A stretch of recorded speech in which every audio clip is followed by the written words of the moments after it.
tell you, it's certainly not easy being a Celtic fan at the moment. But regardless, we're still here because it is, of course, still Friday night and it is just after 9 o'clock. And as always, you know what that means. It must be time for that Friday feeling. And of course, we are at the festive time of the year. How many sleeps till Christmas? Well, here's a question. How many sleeps till that man on the screen is back, Jota? Because, oh boy, do we need a player like him right now, counting down the days. But I think we need more than just Jota to pull us out of this rut right now. But yes, it was a dismal, that's putting it lightly, performance last night against Roma in the Europa League. Absolutely trounced, but the big games just keep coming. And yeah, we are now heading towards a cup final. It is League Cup final weekend. And just before we came on there, I just said to the boys, I've never known the fan base to be so abject about a cup final weekend, but we're going to try to look forward to it because yeah, we are playing St Mirren at Hampden on Sunday, and failure is not an option. As the title of tonight's show says, Wilfried Nancy must pass the League Cup final test.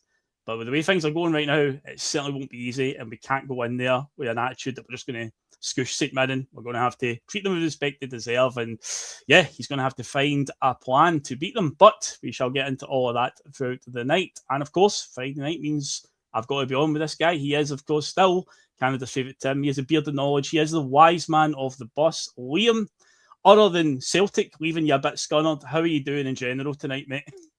No bad, but see when Celtic leaves me scunnered, I'm scunnered. You know? That's it. Aye, and as you said before, this is a first cup final where I've actually went in thinking, I usually think we're going to win everything, but wow, that last night's really, really opened my eyes as to how poor we actually are.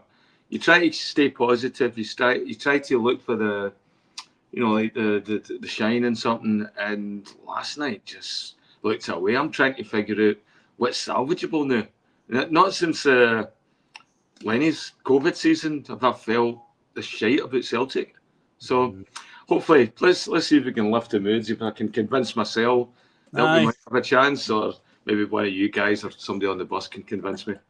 Hope so, mate. I hope by the end of the show you'll be jumping for joy, predicting a 6-0 victory, man. Fingers crossed. And completing the triple threat of Tim's tonight, Johnny is with us. He's nowhere exotic tonight. I usually do ask him, but I know that he's home just now. But again, same question to you. Other than the fact that Celtic are kind of leaving us all a bit down, how are you doing in general, Johnny?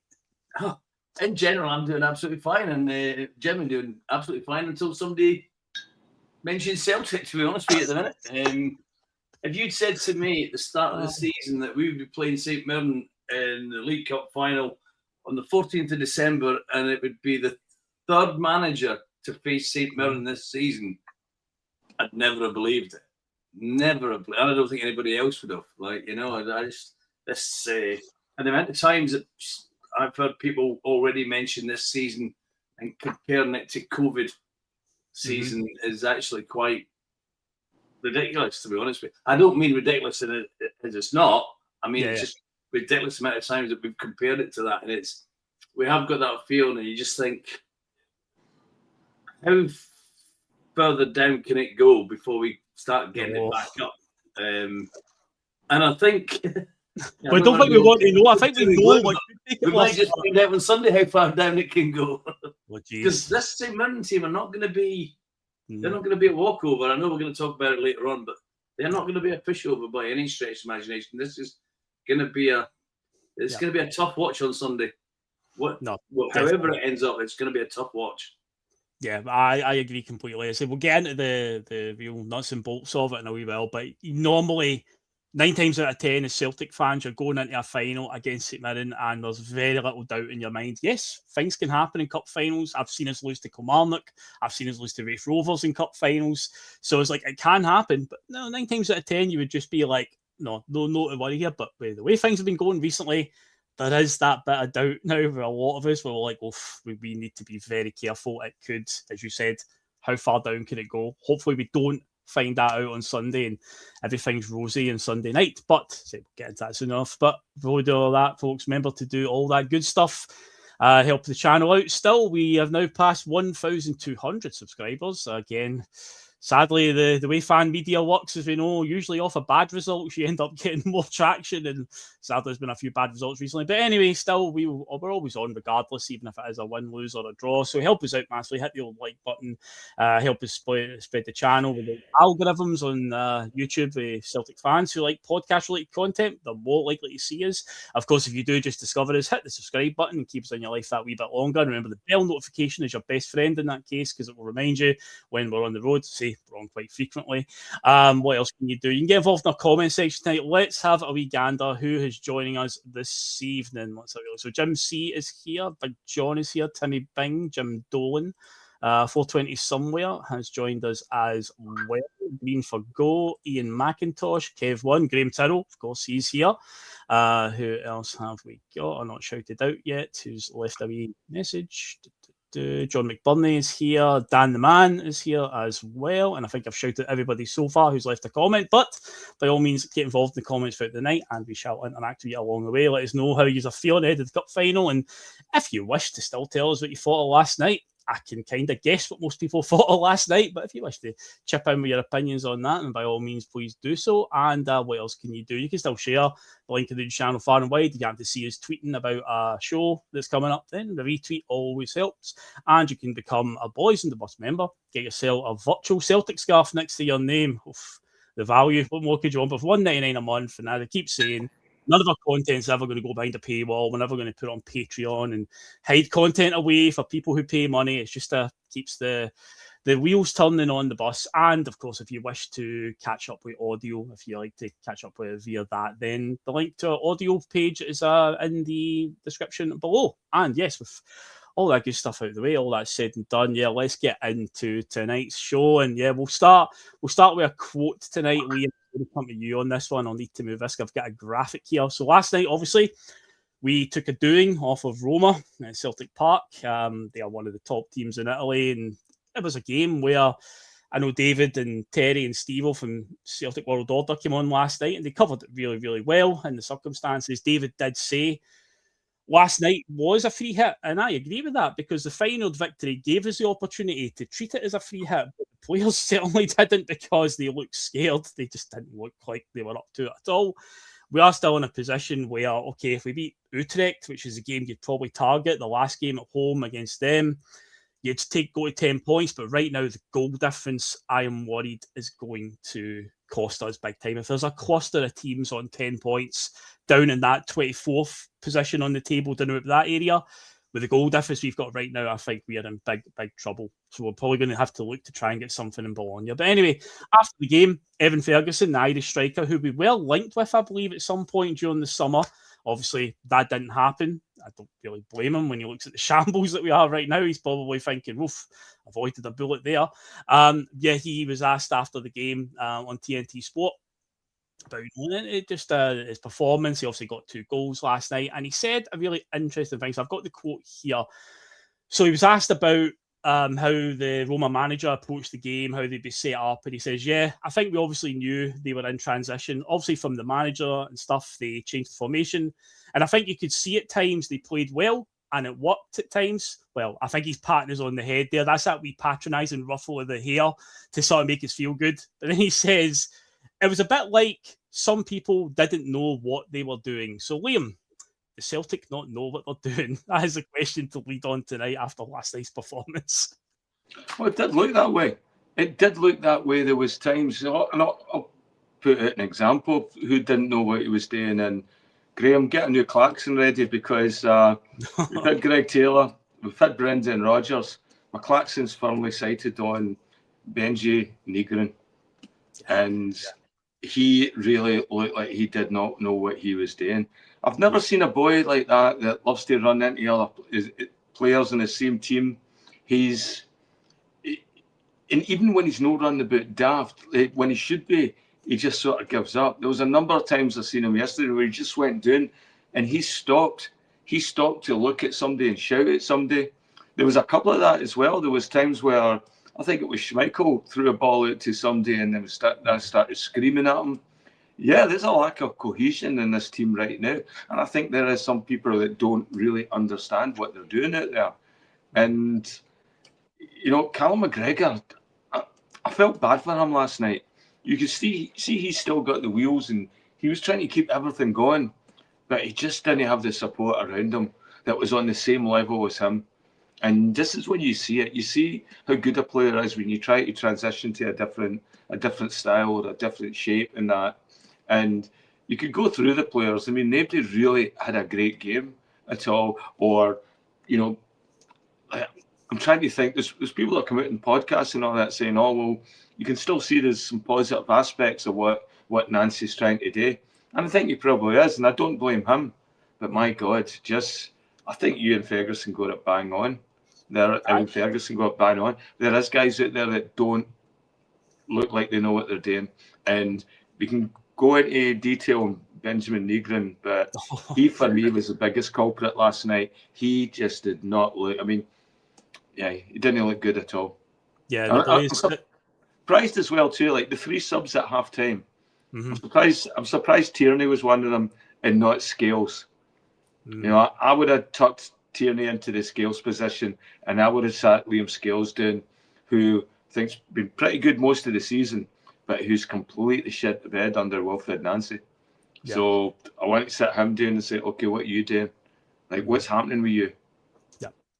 Yeah, no, there's a lot of culprits, but the Benjamin Negrin one, I cannot agree more, because even the boy who sits next to me at Celtic Park, he's called him a con man. That's the new name he's given him, and I'm like, you know what? It's no far off, to be fair. He, in the last 2 games, he's just looked lost, like a genuine guy that doesn't know what he's got to do, and that's the craziest bit about it. Johnny, is last week, obviously, was before the Hearts game. You know, he's coming in and we're all talking about it, and then I said it on this show last Friday, as again, just trying to predict how I thought it was going to go against Hearts. I felt like common sense approach here. You know, football's a simple game. I believe, was it Pelé that said that years ago, about football being a simple game. You're coming into this job and then smack bang in the middle of a massive run of fixtures. There's no transfer window. We've got an injury crisis, and for the last month under Martin O'Neill and Sean Maloney, at that point, we've kind of got by. We've got through by the seat of our pants, essentially, just been flying through it, and holding the team's just been held together however it can. But something was working for that 7 weeks. Now, obviously, we knew with Nancy coming in, Johnny, we knew about the stuff that his tactics and how he wants to set out. But again, a week ago, most of us all felt like, okay, this is how he's going to want to play eventually. Surely common sense is going to tell you, you come in, you look at the team that you've got. If you can't play that system right off the bat, you should probably try and adapt. So has it been a bit of a surprise to you, Johnny, that he's not done that at all? He's just decided, no, we're going to play this way, instead of maybe just taking a step back and saying, right, I clearly don't have the players that I want to fit in. I'm just going to keep doing what they were doing till we get to January, when he will surely, I say surely, but it's the Celtic board we're talking about, so who knows? He has a chance then to maybe start adding some things that can play his system. I am stunned that these 2 games, he's just decided, now we're going to go with it anyway. And yeah, as again, just going back to the comment, Johnny, some of the players do look lost. They don't know, they're overcoached, they're overthinking it. I don't know what it is, but I used it as surprises me, Johnny, that it's not just a case I thought, yeah, let's take it back to basics here. How are you feeling about it, Johnny? Yeah, I mean, I was surprised.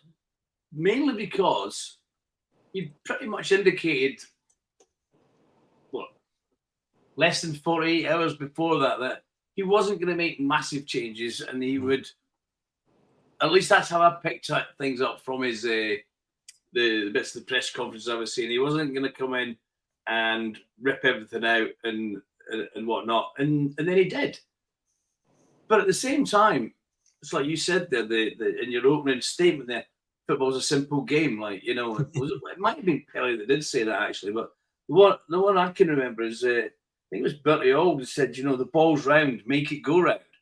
It's basically saying the same thing. It's not a difficult, complicated game, like trying to understand rules and that. And everybody in the workplace surely has some, you know, they might do the same thing week in, week out, day in, day out, whatever. But at times there'll be tweaks to things that you might have to do. We all have that. And because it's what we do for a living, we're able to adapt to it. Now, footballers surely must be the same. They're not being asked to reinvent the wheel, or are they? You know, I don't think they are. But to answer your question, I was surprised that he immediately went to the back three, blah blah blah. And at times against Hearts, especially in the first half, I thought things looked they're looking not too bad here. But when the roof fell in, it crashed in big time, and it only took that one little sort of weakness at losing the goal just before half time, and the roof fell in, and they just didn't seem to get on from after that. Didn't see the game last night, missed the first half completely, and listened to the second half driving home from Heathrow. So that made it a bit of a shit drive up the road, to be fair. But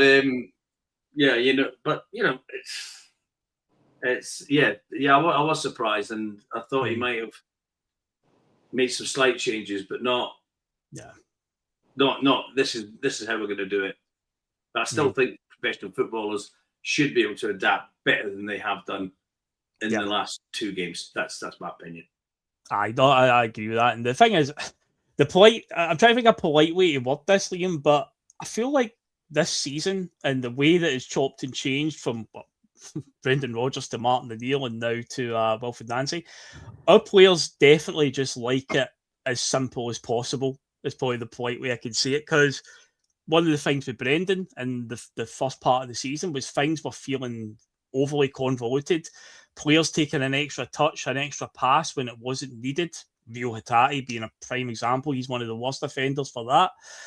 Instead of just opens up in front of them, no shooting from distance, compared to a year ago when Callum McGregor was pinging them in from all sorts a year ago. So I don't know why that felt like it'd been coached out of him, because once Brendan Rodgers was gone and Martin O'Neill came in, let's be honest, Martin O'Neill himself has said he isn't really into the way modern football is. So he probably came in and was just very, very simple in his message and what he wanted them to do.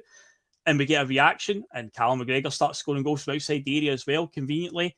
And so now we've got a manager that's came in. He's very much all about, similar to Brendan Rodgers, all about analytics, sports science, philosophy, all the other buzzwords that come with football. A lot of the things that we heard Russell Martin saying over at Ibrox for most of the start of the season as well. And shock horror, the players just look lost. Like there's too many instructions for them to follow. But at the same time, Liam, and Johnny said it there, good players will adapt. Some players on the park need to take some initiative as well and just be like, right, that's not working. Is there such a fear of managers nowadays where it's like, don't want to go against the manager's instructions? Sometimes you've got to use your own intuition, surely, Liam. Well, that's that. I think a lot of that's been coached out of players, especially the modern ones. You're going to get your outliers, like the guys that end up playing in the top teams and all that have a bit of intuition and drive and, have that about them. Whereas the way we're recruiting right now, we don't seem to have the players that have that football intelligence.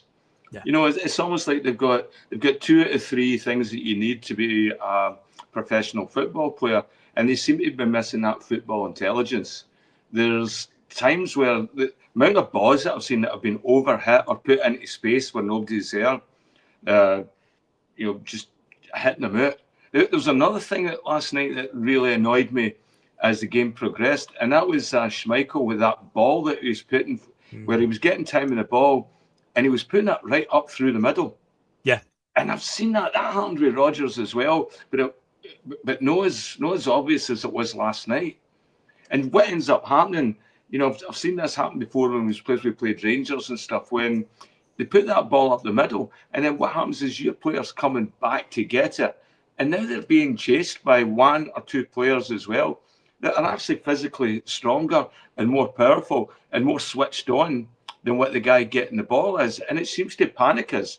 And so you're taking something that was our ball, and now we've got the ball coming up the middle of the park, and the guys are running right towards us all, and it's coming right back, and you don't know if you're going to get the time or not to put it properly in space where you should have done it that first time. And I thought Schmeichel was really difficult with that. Did you notice as well, Liam, just sorry to cut in, did you notice he was doing that thing again that he's done a lot this season where he puts out a rubbish kick and suddenly starts shouting at everybody else? He likes that, say, the way he punts it, that sort of low driven one. Like instead of just like a big hoof up the park, like most goalkeepers do when they punt, he tries to do this sort of finesse one where it sort of zips low. But he'd done it so many times, and he was playing all these balls out, and yeah, it was getting intercepted. Players when they get to, and he's shouting. And of course, the last time that happened was against Braga, where he completely had a mad head loss, and minutes later, Braga pinged one in from about 35 yards. Remember, right in the top corner. So when I saw him just again shouting and blaming everybody, I was like, oh no, this. I mean, we're already losing at that point anyway. So this can only get worse. You know, I think it's Gordon Strachan. And by the way, if you didn't see Gordon Strachan on open goal this week, I thought it was brilliant. I thought it was really interesting what he had to say and stuff, and actually quite enjoyed that. But you know, like this thing about right good teammates, who's helping each other out there? You can see Callum's trying, but I don't see anybody else. I don't see our senior players taking a role and responsibility of what's happening right now. But then again, their senior players are the only ones other than Callum are the dross that's left right now, because anybody that's had any potential, we've sold. And I think that was a frustrating thing last night. It was like watching that and thinking, you know, we've not even got it. I could understand if it's those young boys that we were trying to persevere with and watching them develop into a game. You know, guys like Kobe Donovan and stuff like that. But even that wasn't there last night. You know, they just seemed to be such a downer. The crowd didn't seem into it. Oh, terrible. From what I could hear on the telly. Were you at the game, Phil? I was there. So I'll tell you firsthand, that was the most abject crowd I've ever experienced on a European night. And I have been to dead rubber European games where we've already been eliminated. We've been out against, like, I remember going to a game, say against Villarreal years ago, a group stage game that was the last group stage game. We were already eliminated. There was a better atmosphere at a game like that than there was last night. It was dead quiet. And I know the Green Brigade weren't there, right?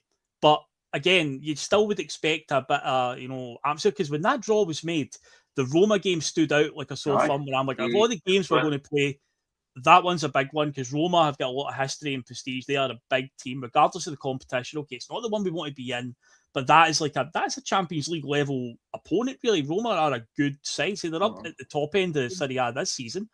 But no, it was dead. As soon as it kicked off, it was just really quiet. And it didn't help that they scored 5 minutes in. And I actually, just as the boys finished their post-match show last night, I nipped into the studio just to tie in with them. And I asked them, how did it come across on the TV? And Terry, Steve-O and David all said the same thing. All we could hear was the Roma fans. And it's true.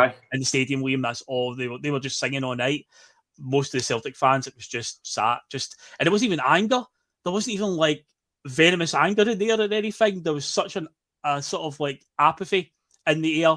As every goal went in, it was just like, just a groan like we expected it, mate. Well, and the thing is, Phil, apathy is a bigger danger to the board than anger.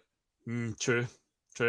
Yeah, I mean, well, they can't, anger. They can, gather the wagons and and shout off, put out emails and stuff like that. The apathy, they're going to have to actually do something to turn it around. And as you said, that it is seeking in right now. I mean, I can't remember. I've got a cup final to look forward to on Sunday, and I've not even thought about it because my opinion, my intuition is that I don't think we're going to do very well, or it's going to be cumbersome to watch, and just watching them lumbering about the park and watching Negan with idiotic runs, and it was. Everybody just seemed to have dropped a level. So, I mean, either we're all going to jump back on the bandwagon after Sunday, or I think it's just going to get absolute worse. And I think when it does, it's going to be the toxic stuff that you've seen from the board is now going to sort of like, you're going to see the swell and you're going to see the reaction of how toxic our support can get as well. And it's a dangerous game in this time, in this market where, the way things are with teams and brands and all that are being projected. Celtic's playing a really dangerous game, and just like they gamble with the transfer markets and players and all that, they're gambling with the fans, and you could definitely see fans just staying away from the games until these guys go away. And who knows? There's so many other alternatives out there now to go and watch football. You can watch any team on the planet now pretty well with the amount of platforms and stuff out there. You don't have to just watch Celtic. I mean, and it would kill me to walk away from it, but I may have to do it for health reasons, you know. Hang in there, Liam. Hang in there, just about. Johnny, there's a name that's been coming up in the chat for a lot of the night, and obviously somebody that Liam highlighted there. Now, I feel like we've went over this enough times, and I feel like we're fighting a losing battle. But Kasper Schmeichel is clearly shown he's got a lot of issues, right? He's definitely on the decline, it's safe to say. So Ian Magdal says, Sinisalo looks ready, play him or risk losing him. And Jim C's also added, I've said a million times, Sinisalo ready now. I see a few other people in the chat brought up Sinisalo's name. Now, I said this to my dad for last night. We were talking about Schmeichel's performance and the way things are. And I feel, because I think at one of the most recent international breaks, Sinisalo spoke to the Finnish press and said he feels he needs to be playing regular now. I think the Celtic board will be quite happy to just let him walk away even in January, and because they'll look at it, they've got a goalkeeper in Ross Doohan there who's a Scott Bain mould of a guy who'll just be happy to be there. He won't kick up a fuss because a sub-keeper doesn't play that much, but you've got a keeper like Sinisalo who is an international for his country, and he is the type of guy that is going to eventually start getting, restless and going to start to want to play. But again, with the Celtic board, with the way they kept, Scott Bain on for as long as they did, they even made him sign a new contract extension under Ange Postecoglou. Remember that? I just feel like Ross Doohan has literally been signed as that guy, and I think they'll be quite happy to let Sinisalo go. And it's really annoying because from what we did see, he's more than good enough to step in. And I get why Martin O'Neill didn't play him in the semi-final against Rangers. I get that, right? I think if Brendan Rodgers had still been the Celtic manager, I think there's a good chance Sinisalo would have played, because it looked like he was getting the cup games. But obviously when Martin O'Neill came in, it was needs must, whatever. But Sinisalo, with the amount of mistakes that have creeping in with Schmeichel and just his general demeanour, the way he's shouting at all his players, and to be fair, he's a goalkeeper, got his goalkeepers union into it. They're always quite aggressive with their outfield players at times. It's never the goalkeeper's fault. They'll always be blaming everybody else. But as I say, it's becoming rife now. Every game I go to now, I see him screaming at the team in some way for a terrible kick out that he's done. But I'm worried that Sinisalo, he could be one that could walk away, and the Celtic board will just be like, it's fine, if we get Doohan there, he won't kick up a fuss, But Schmeichel clearly needs competition. He needs to be dropped for a couple of games so that he knows that he needs to shape up here. I mean, I know he's a veteran and I know he's done a lot in the game, but I say this boy Sinisalo, I'm worried that he's going to walk away, Johnny, and we're going to regret that one.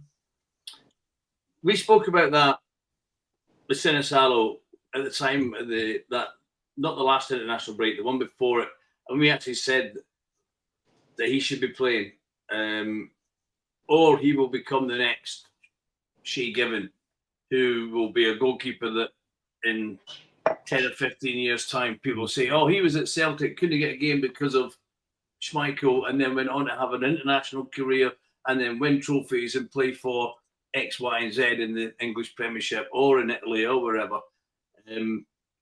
Schmeichel's not fit. Yeah.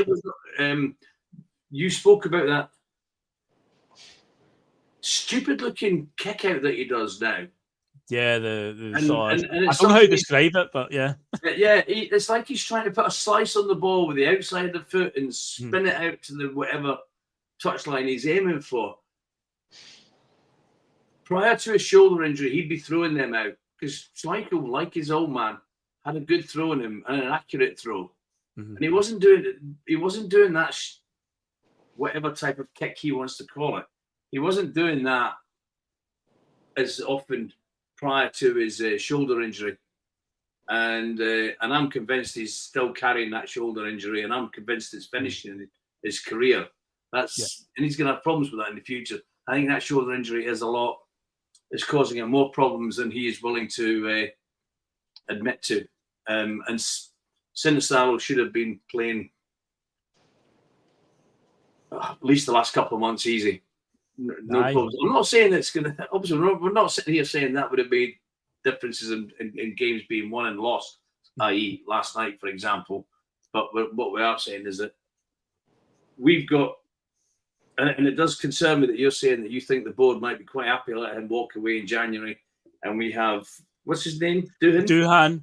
He's a new Scott Bain, young Scottish keeper, literally there just to pick a ball. I'm not going to say that this is accurate or 100% accurate, but Liam, you seem to think that last year Aberdeen's sort of fall from grace also coincided with the goalkeeper being injured and Duhan coming in and covering for him, and not covering for him, as the case may be.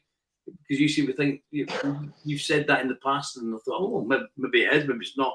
I haven't gone to go and double check it or research up on you, but if that's the case, then that worries you, doesn't it? Because that's not the type of man we want as the man who's going to come, not in his backup, but as a replacement, permanent replacement for your first choice keeper, regardless of what we think of our current first choice keeper.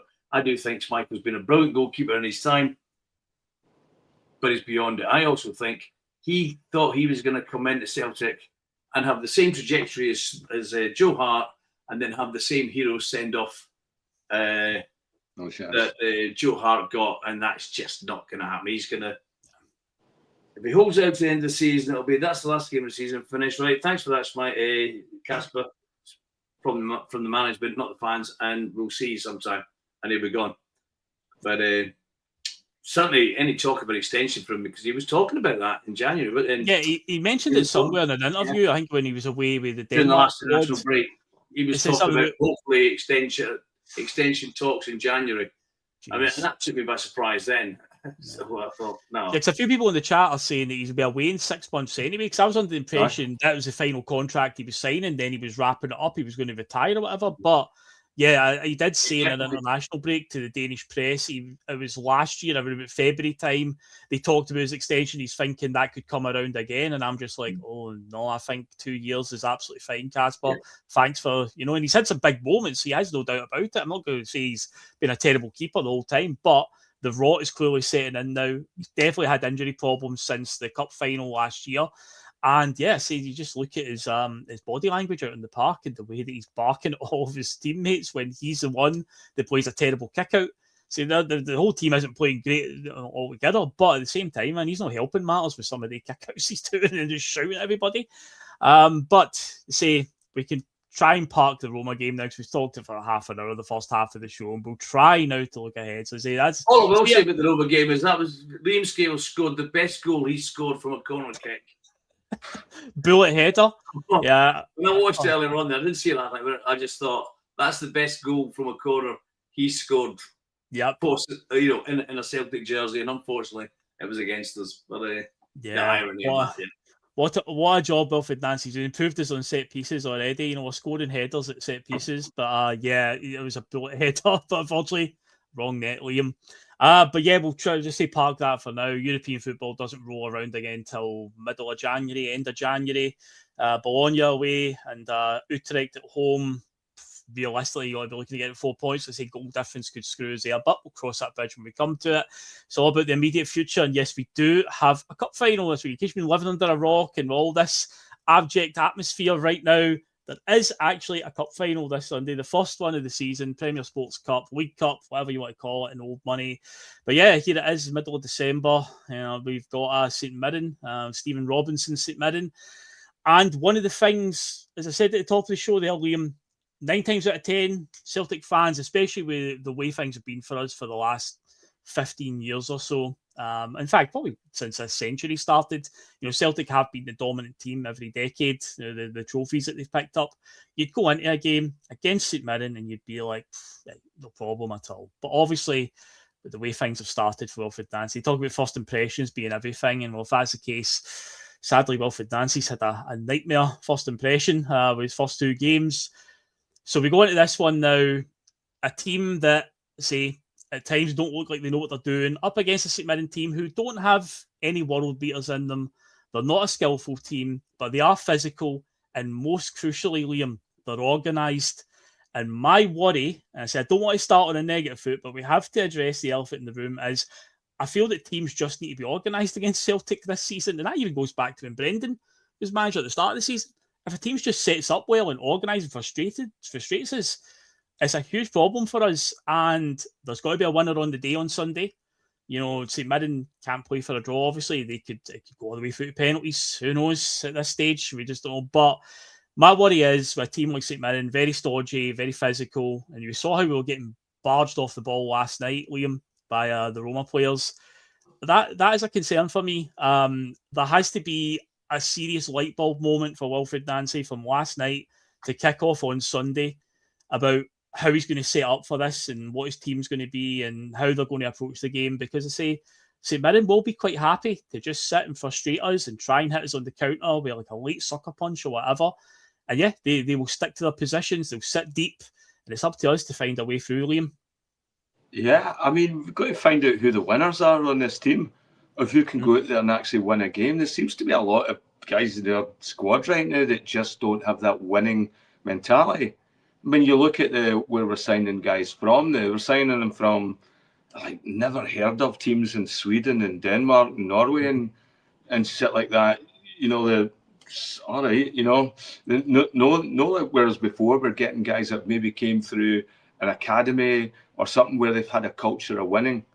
I don't see that in this team, and I don't see the leadership out there. I mean, most of the leadership and the people that I thought could win games are either injured or been sold. And so, yeah, it's the first time going into a cup final like that, not thinking that we're the dominant team. Like, we used to have players that could change a game.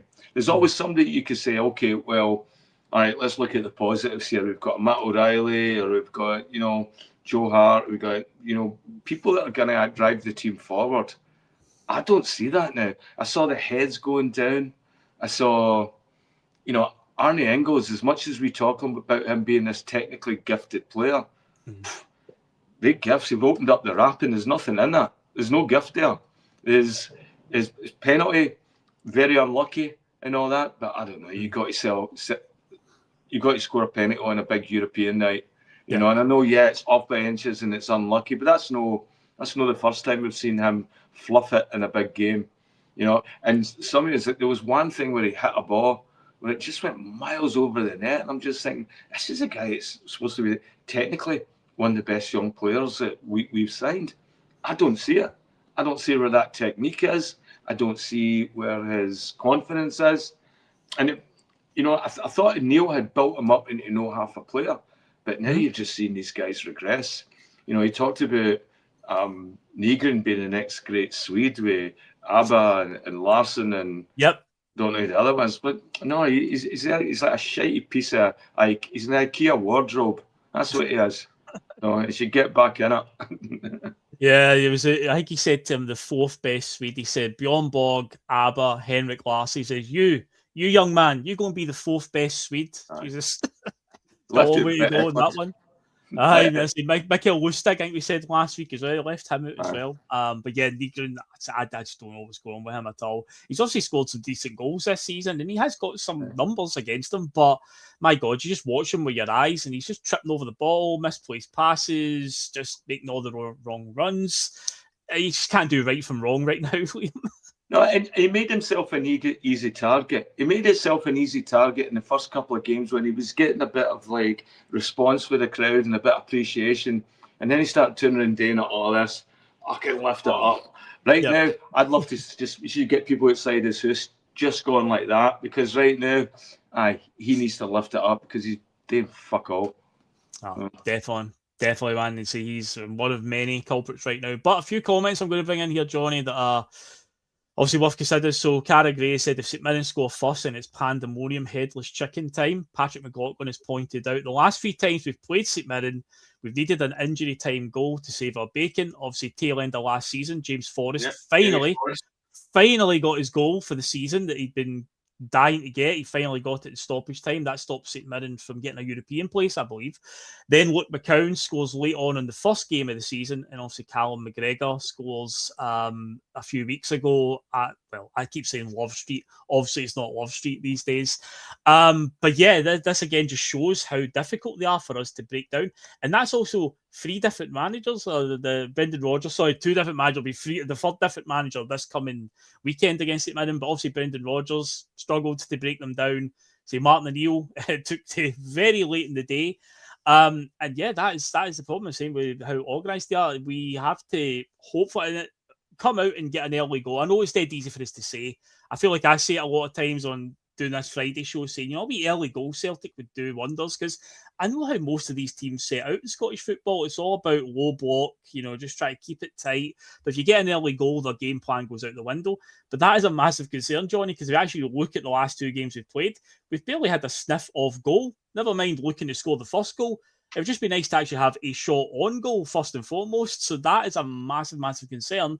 And again, in a weird sort of bit of symmetry, it kind of plays back to the start of the season, where under Brendan Rodgers in a lot of games, we looked bereft of ideas in the final third. But that little anomaly of Martin O'Neill for 7 weeks, we seemed to have a bit of a clue what we were doing. But yeah, I say I'm just getting so many flashbacks to the start of the season with what I've watched in the last 2 games, where, yeah, it's all well and good saying, go get out there, get an early goal, Johnny, on Sunday. But yeah, just to get a shot on target would be a good start, mate. Yeah, because Paul, I think it's Paul McLaughlin, I'm not sure, but he's absolutely bang on. I was going to say the same thing. If you look at our last 3 games against St Mirren, we have struggled big time and needed injury time equalisers or winners. And St Mirren are very well organised, and they're good up front as well. They've got 2 big lads up front that if they start rampaging, they could cause us all sorts of problems. Yeah. And I'm not advocating for 1 single second here, by the way, before anybody says anything, but that Gogic, he knows how to defend. He is your original throwback defender who,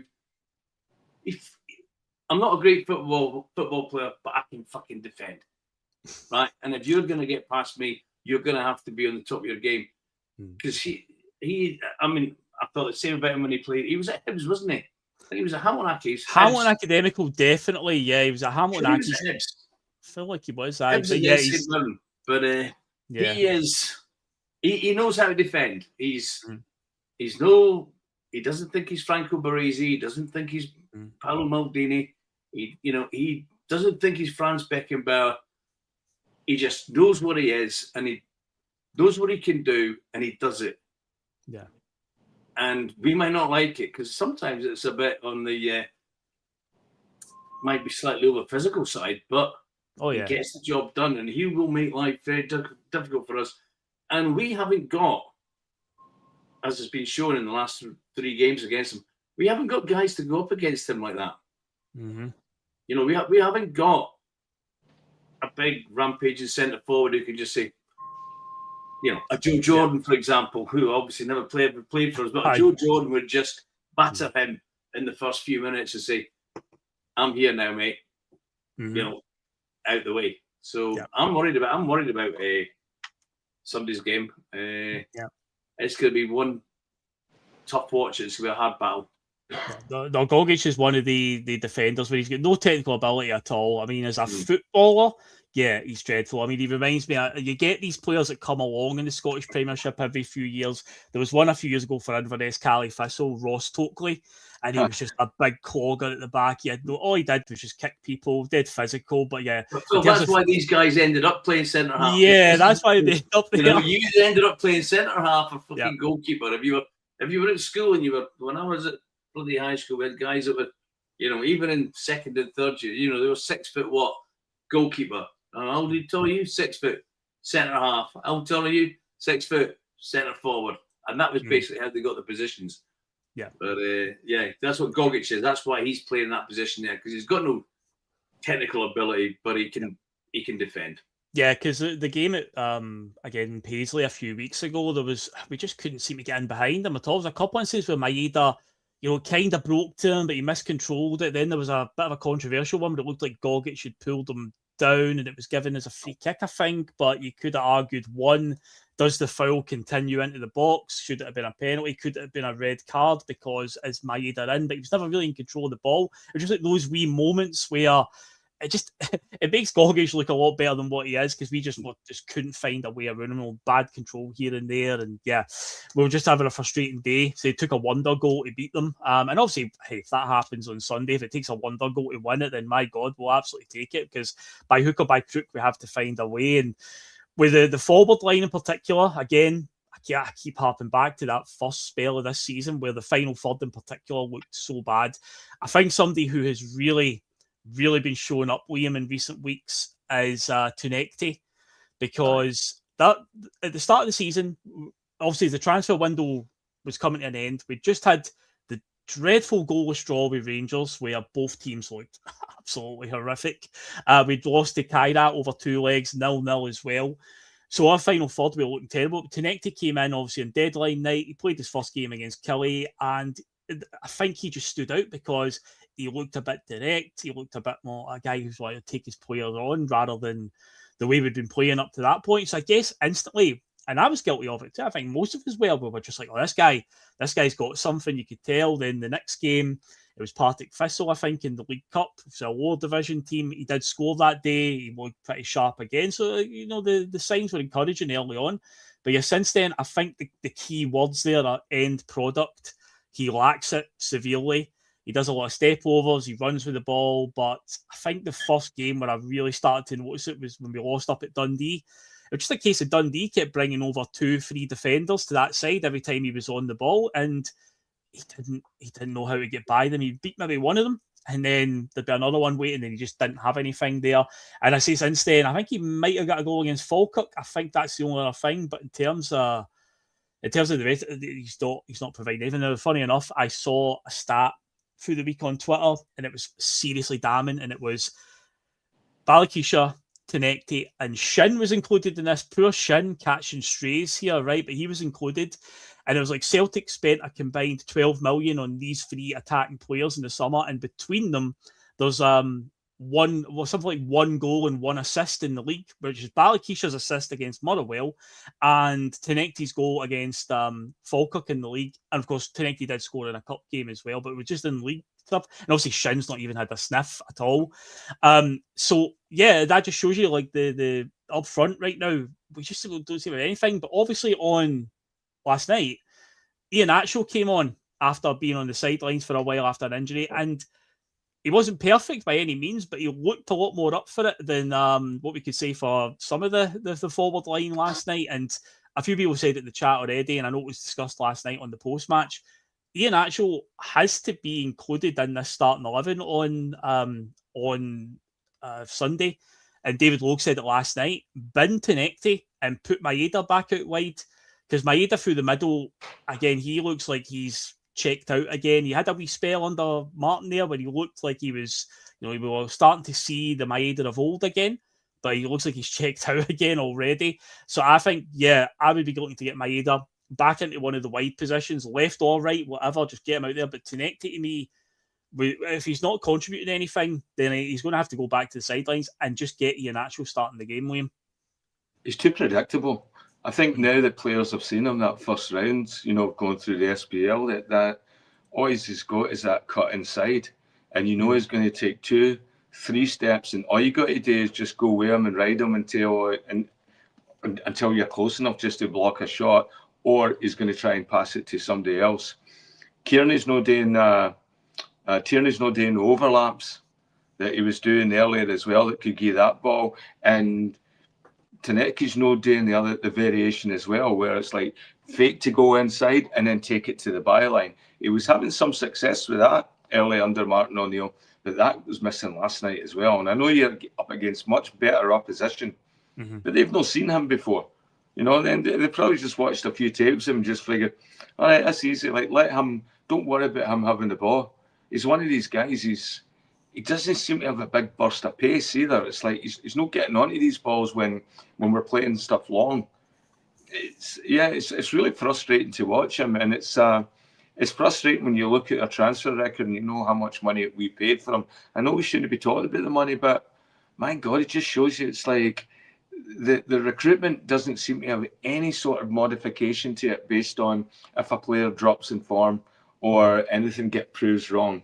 They go by the data which they've initially pinpointed these guys, and you can use Balakisha as a perfect example where they've been chasing this guy for over a year.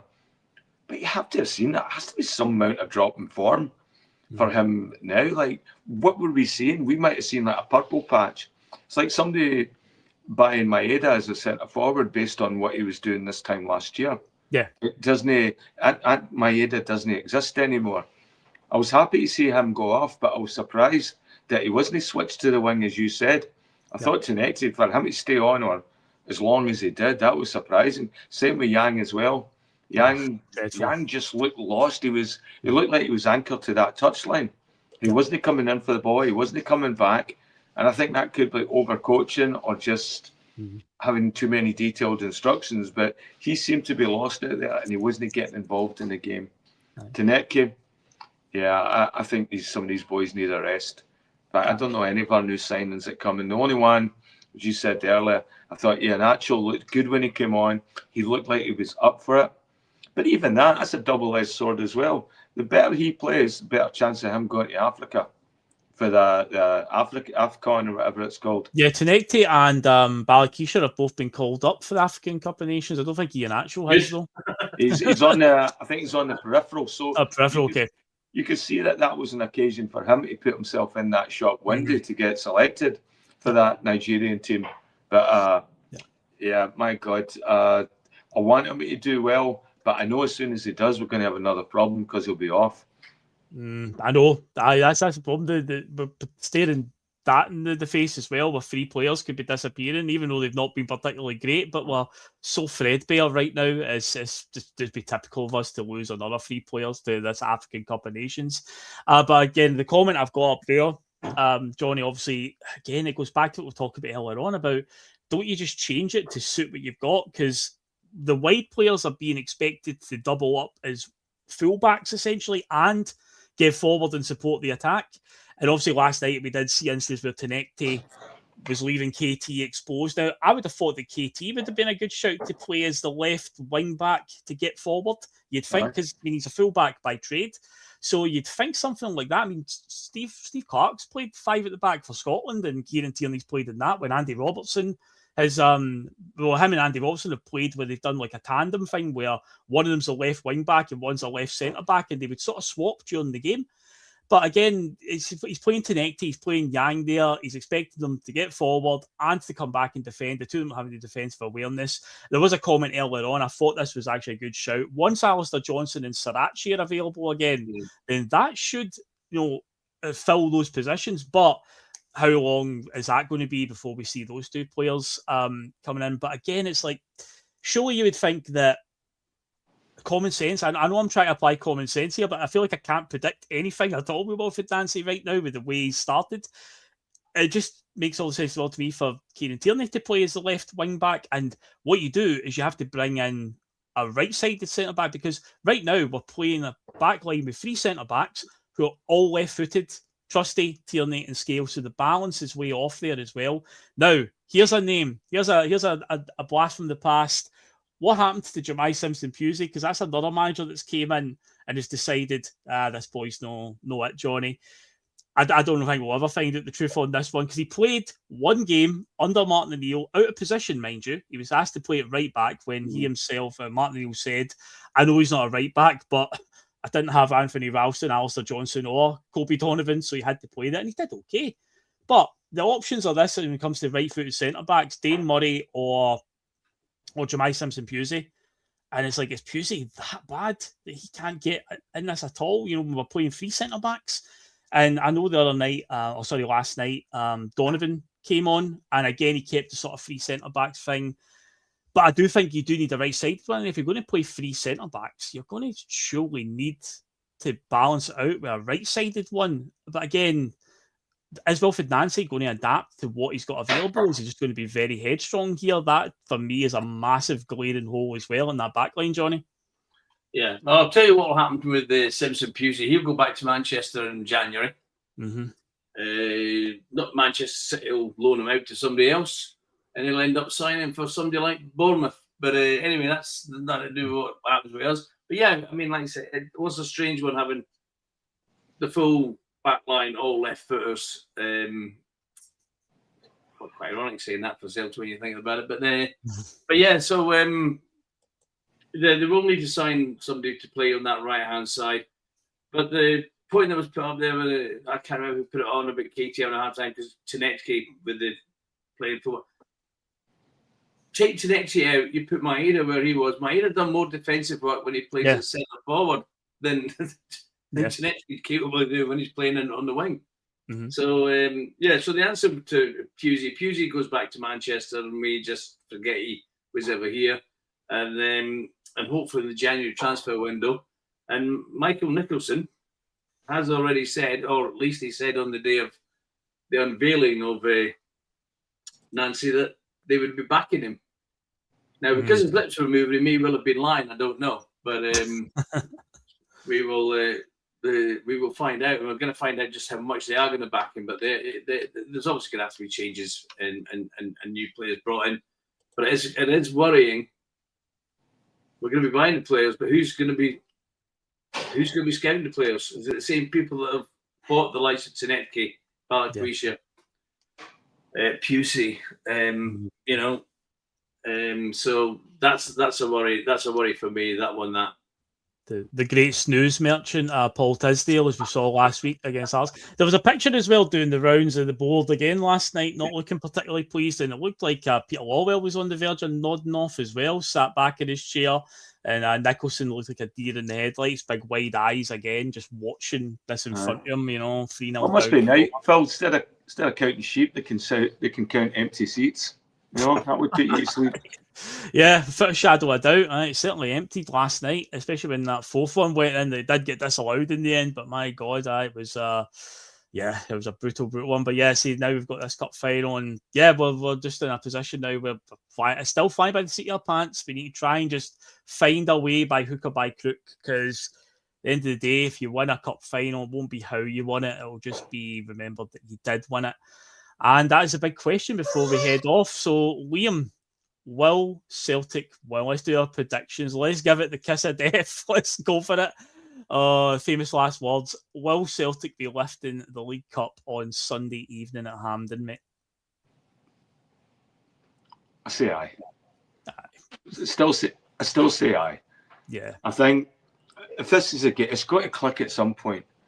It's got to, I don't think Nancy is a bad coach. I wanted to see us play at 3 at the back. I think he's going through these players right now and he's seeing who's going to help him and who's letting them down. Mm-hmm. I think we win on Sunday if we play Bernardo, we play Iannucci, Luke McCowan, move Maeda to the wing, have McCowan on the other wing, have the big Iannucci in the middle, same as well, get Negrin as far away from that team as you can. Yes.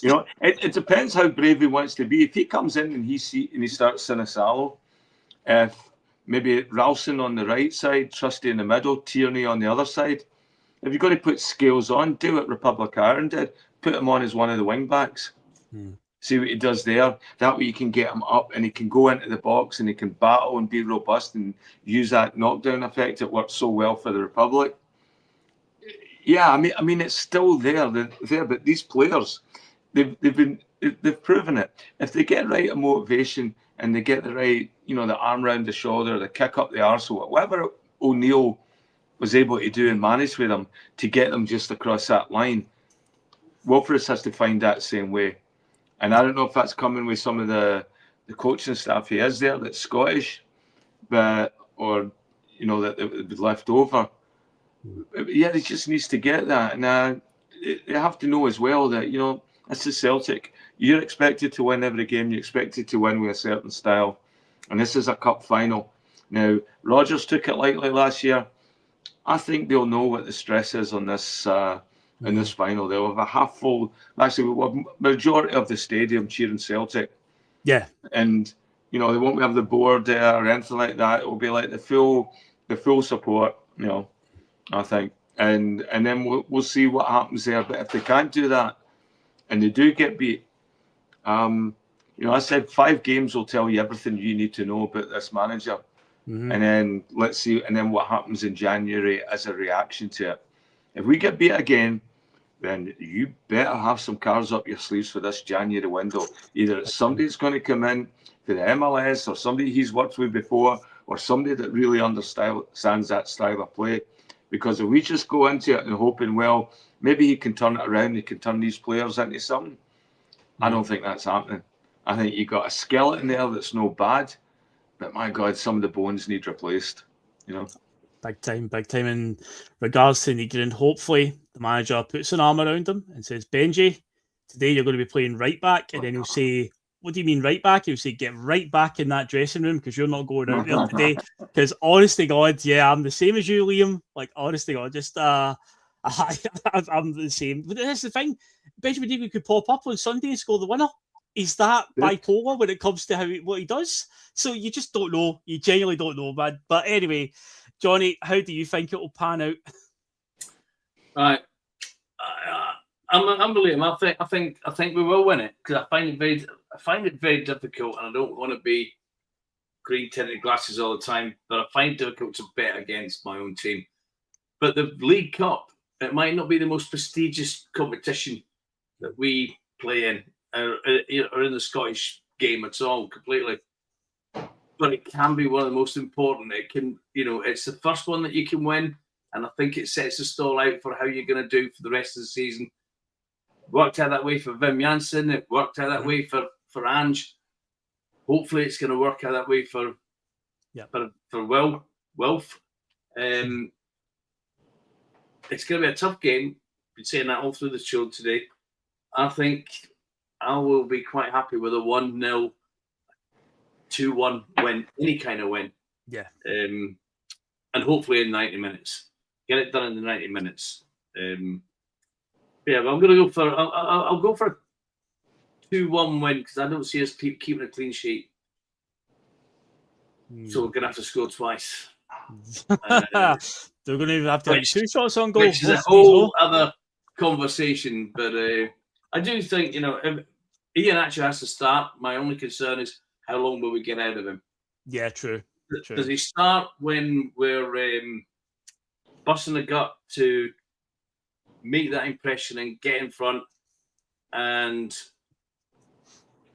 overstretch things and redo the hamstring? Because I think, was it not quite innocuous when he went down when his hamstring he done against Braga? It wasn't like it was a... He tried to do a Kyogo run. It was Alistair Johnson, I think it was, it played one of those balls up the right-hand side where he bends it and it goes up the sort of sideline. And Kyogo used to run onto them all the time, and he's tried to do that, and his hammy's just gone. And yeah, that was it. And that's the problem, Johnny, because we've seen this season, Alistair Johnson comes back for a hamstring injury, gubbed right away. Sarachi came back for one, gubbed.